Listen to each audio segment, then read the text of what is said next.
A Federação Espírita do Rio Grande do Norte e o programa Espírito e Vida homenageiam aqui a nossa irmã, amiga, companheira, Dagmar Melo, que desencarnou no último sábado, 17 de agosto. Dona Dagmar foi um exemplo de vida, de companheirismo, um exemplo de luta, um exemplo de espírita dedicada ao próximo, dedicada à sua família, e foi exemplo para todos nós. O programa Espírito e Vida preparou um material para vocês.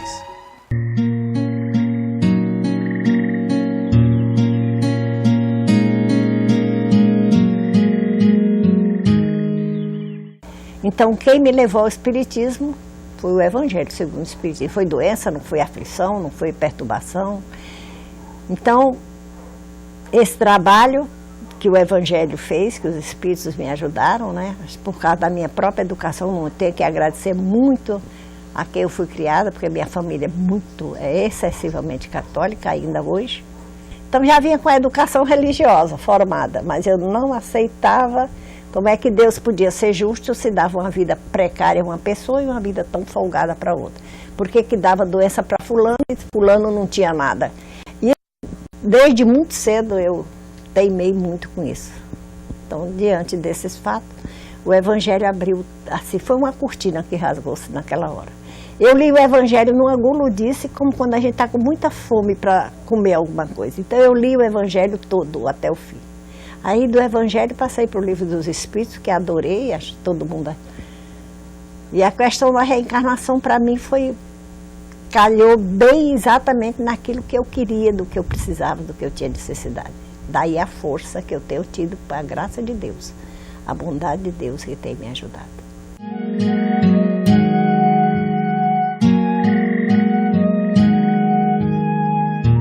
Quando eu cheguei em Natal, eu cheguei em 52. E a primeira vez que eu fui à Federação foi dia 9 de novembro de 52. Meu marido era católico e eu fui exatamente porque eu queria saber como é que era, porque eu nunca aceitei muito essa história de dizer, não é porque Deus quer. Eu quero saber por que é que Deus quer. Dessa forma, eu já tinha muitas coisas sobre a mediunidade, acontecia muitas coisas comigo e eu queria saber por quê. Aí foi a Federação, a primeira vez me encontrei com o senhor Abdias.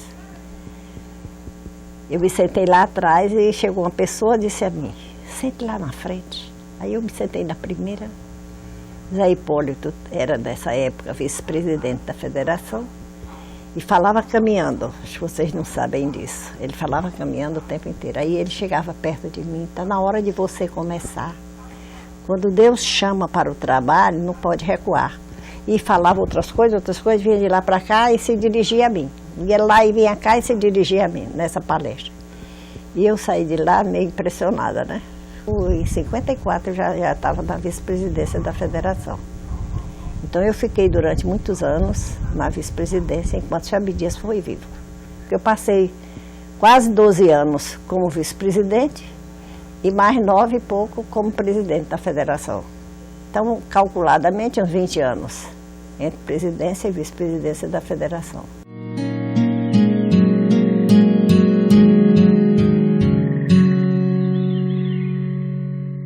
Quanto ao Leão, como eu disse a vocês, eu comecei trabalhando em hospitais. A minha prima era farmacêutica do hospital.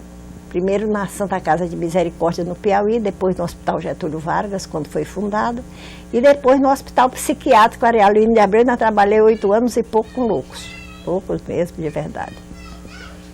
Então isso me deu muita paixão pelo idoso, que eu acho que a criança tem muita facilidade de você levantar, caminhar, mas o idoso não tem.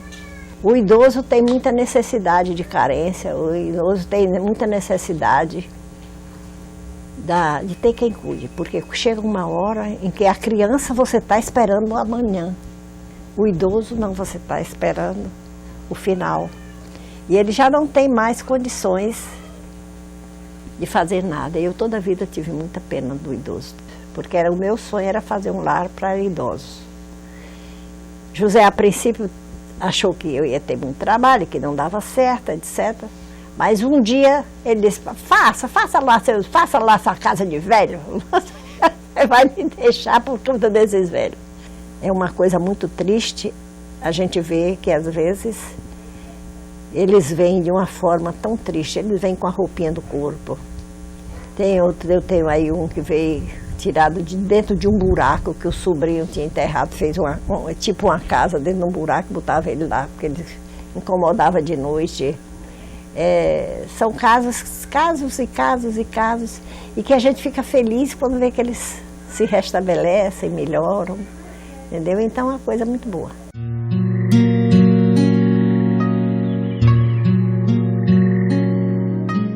Eu quis ter muito, eu queria ter 12 filhos. Vixe Maria, desse jeito. Eu queria ter 12 filhos, só tive 6, né? 6 com meu enteado.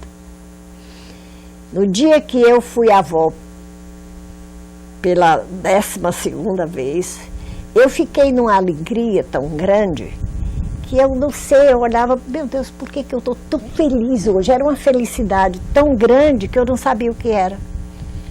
Aí eu disse, contei 12 netos, quer dizer, os 12 filhos que eu queria ter, naquele dia foram os 12 netos. Então aqueles 12 netos para mim foi um negócio que você está longe de imaginar. Então depois começaram a surgir os bisnetos, eu tenho 30 netos, tenho 29 bisnetos e já tenho uma tataraneta.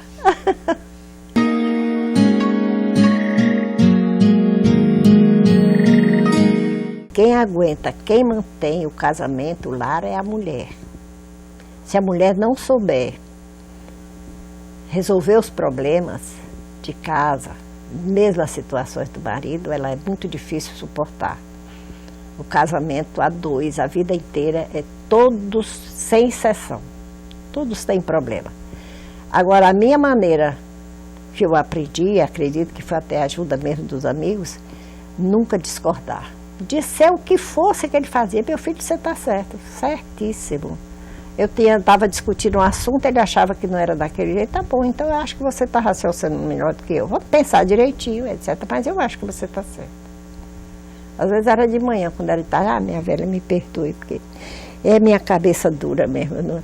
Eu não achei que estava certo, não, mas eu achei que você é quem estava errado, mas quem está errado sou eu. Nós nunca brigamos por isso. Porque sempre eu dizia que ele estava certo, mas aí dava aquele arrodeio, às vezes passava um dia, 2, pensando e tal, como. Aí chegava o dia do culto do Evangelho, a gente abria em cima, sempre abria no lugar certo. Então a mulher tem sempre que dizer que ele tem razão, porque o marido é vaidoso, o homem é vaidoso, ele não quer dizer que não tem razão. Mas ela, se quiser sustentar o lar, ela precisa renunciar muito. E amar, né? O amor cobre a multidão de pecados. Se a gente não souber amar, não souber perdoar, fica difícil.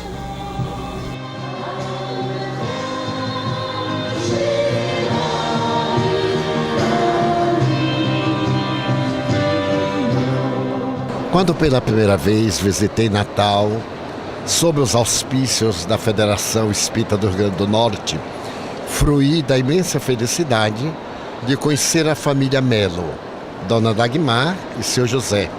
Também os filhos que naquela época eram nascidos. A primeira visita de Valdo nós o convidamos porque já o conhecíamos, por haver uma amizade assim entre famílias, sobre a Lígia Banho, que morava lá na mansão, e a Maria Marinhos, que era cunhada dela e morava aqui em Natal, foi também presidente da Federação Espírita do Rio Grande do Norte. E então daí nasceu essa amizade, uma amizade assim muito intensa, pela qual nós nos tornamos assim familiares. Nessas visitas, ele teve a oportunidade de ir a Macaíba, visitar o jasmineiro que foi plantado por Alta de Souza, e ficava sempre conosco. Nós morávamos nessa época na Café Filho, na Praia do Meio, e ali era muito agradável. Daí surgiu então essa amizade muito profunda e ele faz parte do nosso coração.